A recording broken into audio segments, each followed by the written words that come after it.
Hola, ¿qué tal, estimados estudiantes?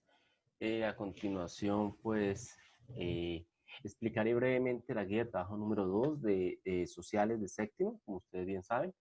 Entonces, nada, comencemos. Proyectemos la guía en cuestión. Un momento, por favor.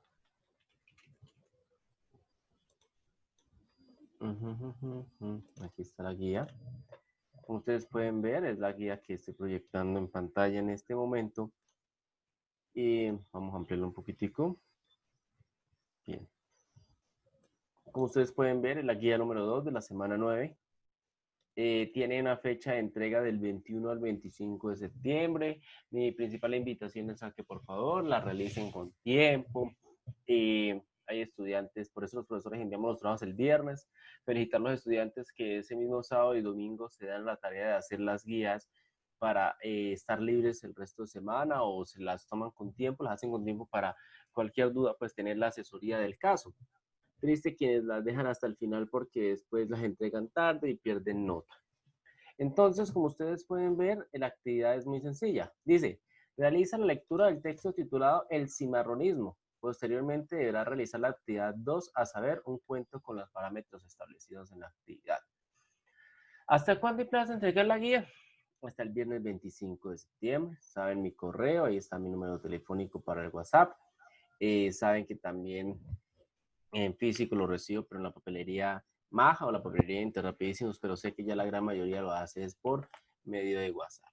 Invitarlos a que por favor, ojo, hay estudiantes que han estado haciendo actividades en conjunto, lo cual está bien. Yo no puedo pelear que uno, dos, tres estudiantes se reúnan, aunque lo ideal es que cada cual esté en su casa por el aislamiento, pero hay padres de familia que me comentaron eso.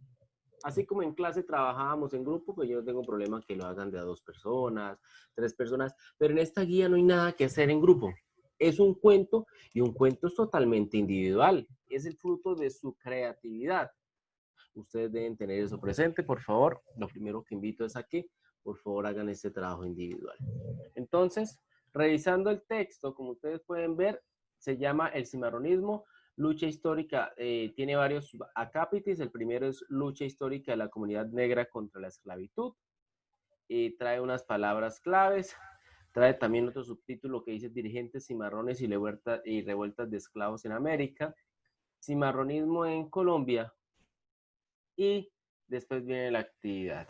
Bien, es decir, ustedes van a tomar y van a leer este texto. Es un texto muy sencillo que no requiere mayor retroalimentación. ¿Por qué no requiere mayor retroalimentación? Porque es un texto con un lenguaje sencillo, contextualizador. ¿Sobre qué? Sobre cómo los afrodescendientes, los africanos, llegaron a nuestro continente y cómo iniciaron un proceso de lucha, un proceso de reivindicación de derechos de qué? De una población que, como ustedes bien saben, en la guía anterior vimos, venía de África esclavizada. Entonces vamos a leer eso, vamos a leer cómo se generaban diferentes luchas, revueltas, y después de leer ese texto, son 2 páginas realmente, vamos a hacer esa actividad 2, la del cuento. Leo.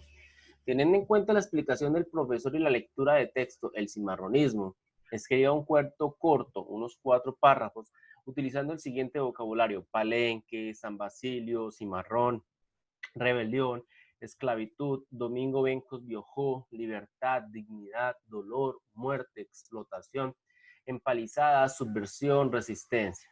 Recuerde que debe comenzar las oraciones con mayúscula, separar bien las palabras y utilizar puntuación. Bien, tienen que hacer un cuento. Ustedes como estudiantes de séptimo ya han hecho cuentos. ¿Sobre qué temática? Sobre el cimarronismo, sobre esas luchas de independencia de la raza negra en nuestro país. Entonces, a partir de su creatividad, crearon un cuento. ¿Con qué palabras? Sencillas. Palenque. Cuando leamos el texto, vamos a encontrar que la palabra palenque, ¿sí? Eran los lugares en donde los esclavos negros huían. Es como una especie de aldea negra libre. ¿Qué sucede? Los esclavos negros huían a las montañas, y cuando iban a las montañas lograban fundar como una especie de aldeas llamadas palenques, donde ya no eran esclavos, sino convivían con demás esclavos que se habían escapado de la esclavitud, de las plantaciones o de las casas donde eran explotados y en muchos casos maltratados. Bueno, eso es un palenque, el texto lo va a explicar. San Basilio de Palenque fue el primer palenque y el más importante de nuestro país. San Basilio de Palenque, el día de hoy existe como un pueblo en donde podemos encontrar inclusive descendientes de estos esclavos que no han perdido costumbres, creencias, hasta idioma heredado de estos esclavos africanos. Cimarrón, podemos ver que se les llamaba a estos africanos cimarrones, como bien cuando comenzamos el texto. Bueno, lucha a los esclavos rebeldes, nos dice el texto literalmente. Es decir, un cimarrón era un esclavo que estaba en lucha con sus captores. Bueno, la rebelión, la palabra rebelión, ustedes saben que es el acto de luchar en contra de algo que, pues por lo general tiende a ser injusto. Esclavitud, dominio de una persona sobre otra, imponiendo su total voluntad. Entonces, ¿quién es un esclavo? Una persona que pierde todos sus derechos como humano y es visto como una cosa. Ah, profe, claro, por eso es que los africanos vinieron a nuestro continente no en calidad de visitantes ni de trabajadores, no, de esclavos, porque es muy diferente un trabajador y un esclavo, porque al trabajador se le paga su salario, su sueldo, tiene derecho a escoger. En cambio, un esclavo no, un esclavo es visto como cuando yo compro un caballo, una bestia, una vaca, un animal y lo exploto, ¿cierto? Lo cuido, lo crío y lo vendo. ¿Y cómo lo vendo? Para que lo sacrifiquen. Un esclavo sería algo semejante. Lo cuido, me trabajo obligatoriamente y cuando quiero venderlo lo vendo como cualquier cosa y ya, sin importar que sea un ser humano. Así desafortunadamente era la relación con los esclavos africanos en nuestro continente. Domingos Bencos Biojó, van a manejar eso y van a encontrar que fue uno de los primeros líderes de las revueltas de los afrodescendientes, de los africanos, de los esclavos que estaban en nuestro territorio. Bien, libertad, sabemos qué es libertad, qué es dignidad, qué es dolor, qué es muerte, qué es explotación. Las empalizadas, muy bien.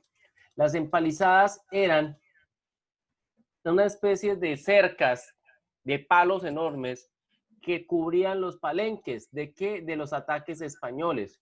¿Cómo así? Entonces,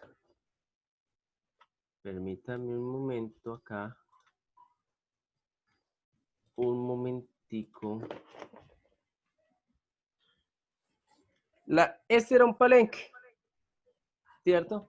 Y ahí vivía la gente en sus casitas, en sus chozas, ¿sí? Y convivían. Los esclavos africanos vivían ahí. Y estos estaban cubiertos de palos, ¿sí? Grandes, que eran cortados y enterrados alrededor con un único fin, ¿sí? En todo esto también, acá también había. Todo.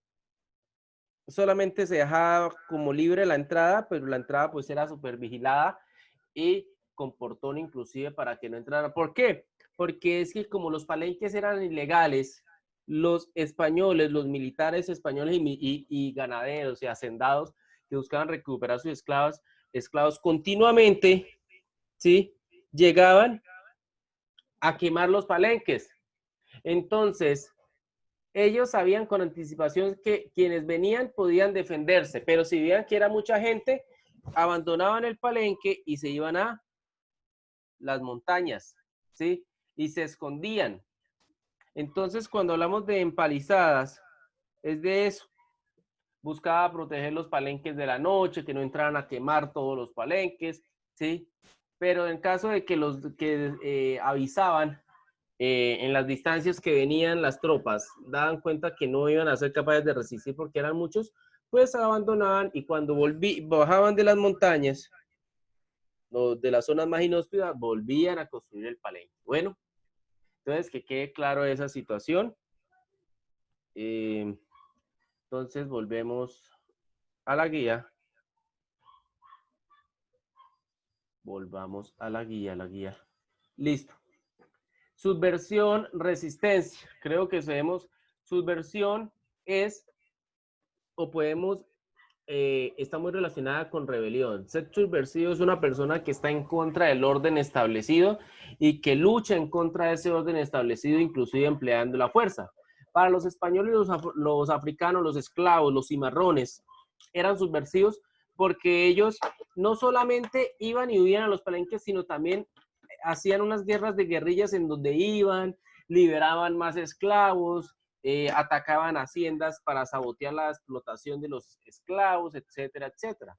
Y pues la resistencia es el proceso de luchar en contra de una fuerza que por lo general tiende a ser igual o mayor que la que está, entre comillas, resistiendo. ¿Listo? Bien. Como ustedes pueden ver, la guía nos muestra unas páginas, no necesariamente tiene que ser en esas páginas, pueden ser en su cuaderno. Dice 4 párrafos. Ojo, fundamental. Como ustedes pueden ver, 4, ahí lo señalo bien, lo taché, 4 párrafos. Profe, ¿cómo así? Yo aprendí que un párrafo de un texto tiene en promedio de 4, entonces cuando hablamos de párrafos, de 4 a 15 líneas o renglones llamaríamos, ¿cierto? Entonces espero que en promedio cada párrafo tenga 10 líneas. O sea que ustedes van a escribir en promedio como mínimo unos 40 líneas de su cuento. ¿Puede ser más? Claro que sí, puede ser más. Pero como requisito del trabajo primordial va a ser la cantidad. ¿Cuántos párrafos? 4. En promedio que tengan cada párrafo 10 líneas por lo menos, por favor. Entonces va a ser un ejercicio de escritura, por favor. Es la única tarea que van a tener esta semana de sociales a partir de la lectura.